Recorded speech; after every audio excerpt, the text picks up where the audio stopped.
Okay, Chad, I wish I was doing this interview yesterday when you had the 10-game hit streak going. But now that it's over, just looking back, at some point, do you actually even know how many games in a row it had been? Or are all you just aware of is that you were hitting the baseball pretty well and seeing it pretty well?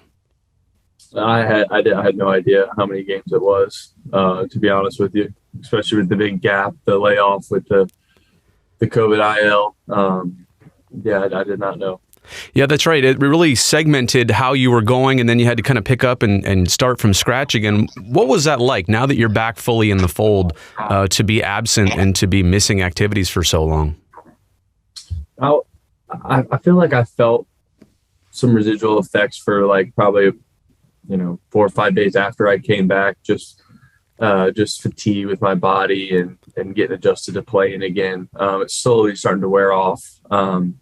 But I was able to hit a good bit during that time off once the symptoms wore down. So I feel like I didn't miss too much. I mean, obviously I missed some game reps and sure, but was able to get plenty of reps and to keep my swing fresh.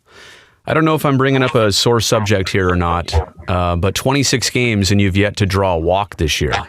What's going on there? That's a great question. I feel like there's been multiple times where I've gotten into either good counts and gotten hits, or I've gotten to full counts and, I've either, swung just out of the zone or missed my pitch, or it's just one of those things. It's like, it just, when they come, they come. I've never been a walker, but, it's no excuse for not getting on base when those situations arise. Historically in my career, when I do strike out, they come in bunches. And, I have been able to mix some hits in, through this time, all while still not feeling totally myself at the plate. Mm-hmm. Whether that just be, not seeing the ball as great, or, maybe working on a little bit too much, and that's kind of translating towards the game. But yeah, the walks, it's something I got to be patient with, and then they'll come. It's one of those times when you get in the box and sometimes it feels like they're just making great pitches on you. Like it seems just like everything's either on the outer half or on the corner, or, they're making some good pitches inside. But that adjustment will come. I just got to be patient with it, and, it'll happen. You mentioned strikeouts in bunches. That seems to happen for a lot of Oakland A's players over recent years. So not just yourself, but you've gone through it. What happens to a hitter in that stretch where you're experiencing that? Why do you think that happens, and how do you get yourself out of that? Again, that's a time thing. It's nobody likes to strike out. Nobody likes to be in funks.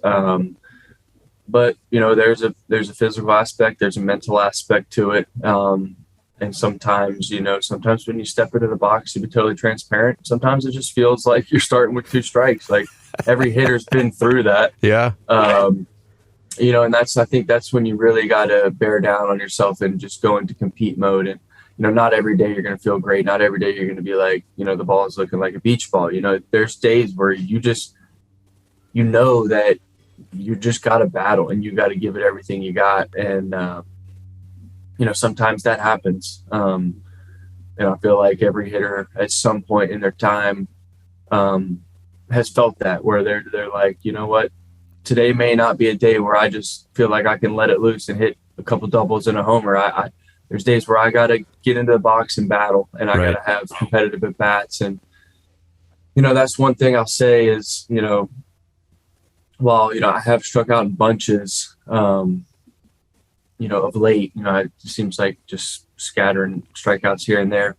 I'm trying to have competitive at bats. I'm trying to get work counts, and sometimes they make good pitches. Sometimes, it's hard to hit. But, that is no excuse for the walking and not walking and striking out, and not situationally hitting and all those things that come with it. But at the end of the day, you really just got to get down and compete. And that's how you get yourself out, is if you just bear down and you try to be, firm with yourself and, really, really be hard on yourself when you're in those situations, and not hard in the way that, you're hard on yourself, but just competitive, Yeah. and say, not give anything away, just, I think that's the mental aspect that can pull yourself out of it. What's the vibe check right now of a group that's lost 7 games in a row? It's been more than a week since you guys felt victory. You see it from the inside. What do we not see from the outside right now? I think that people won't see from the outside the growth that's happening in a young team.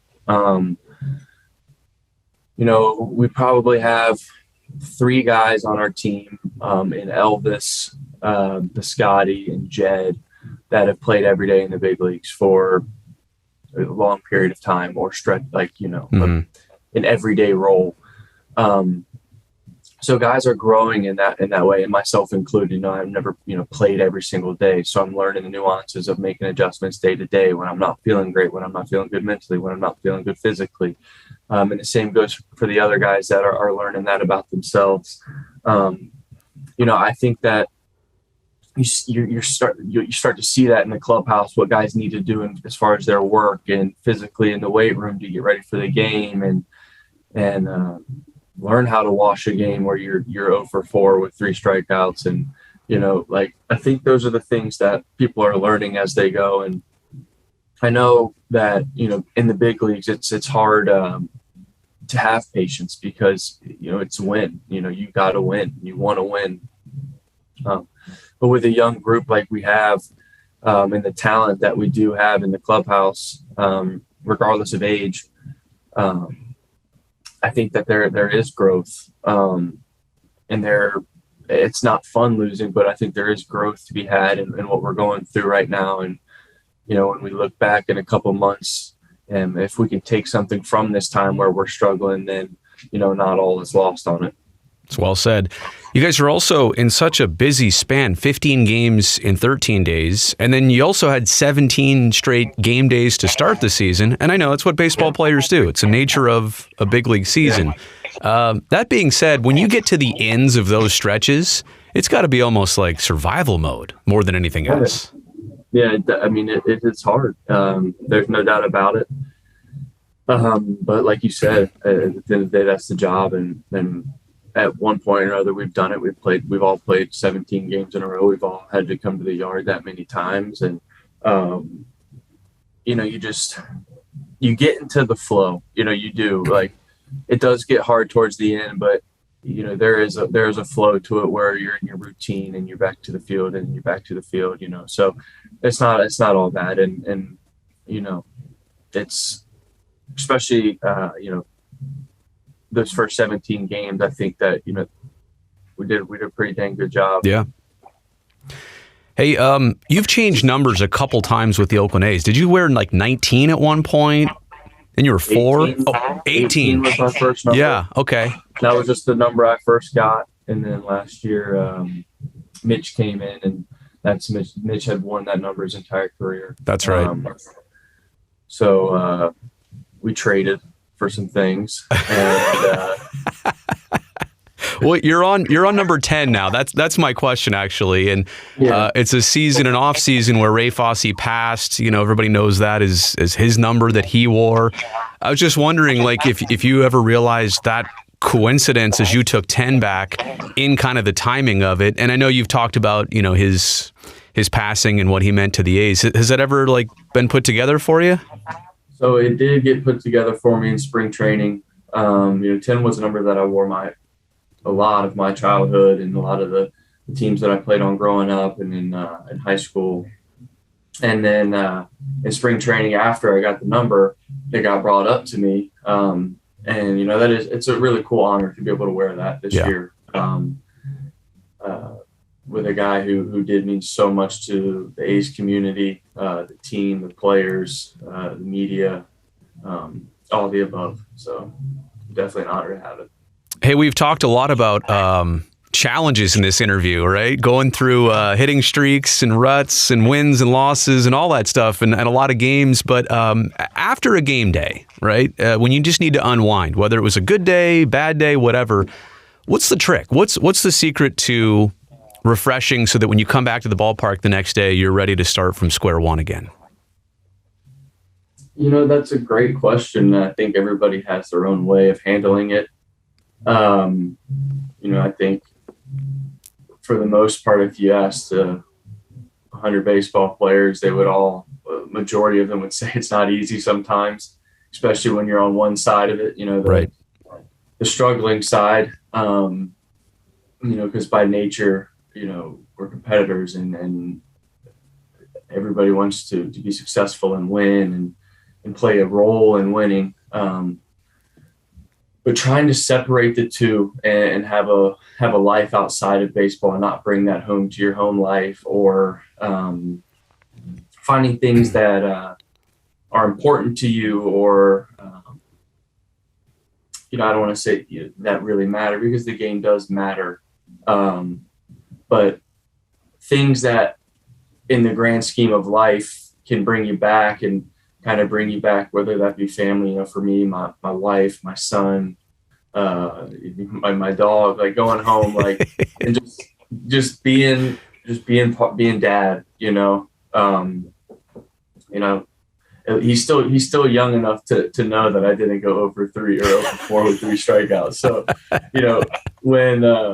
when I come home and see them, that, I'm still dad, still the hero to them. So, separating the two and just, trying to separate it and just enjoy the moments that you do have out here, because it is special. Yeah. It's something that I don't want to take for granted. Like I said, struggling is not fun, but at the end of the day, I get to play baseball. I get to play baseball for a living, and try to just keep things in perspective and find something away from the field that, I don't want to say distracts you, but that you are genuinely, what's the word I'm looking for, that you're genuinely invested in, that you're equally invested in that, if not more than, the baseball. So. Well said, Chad. I always appreciate the time. A new hit streak starts today. There we go. There we go. All right. Thanks, G.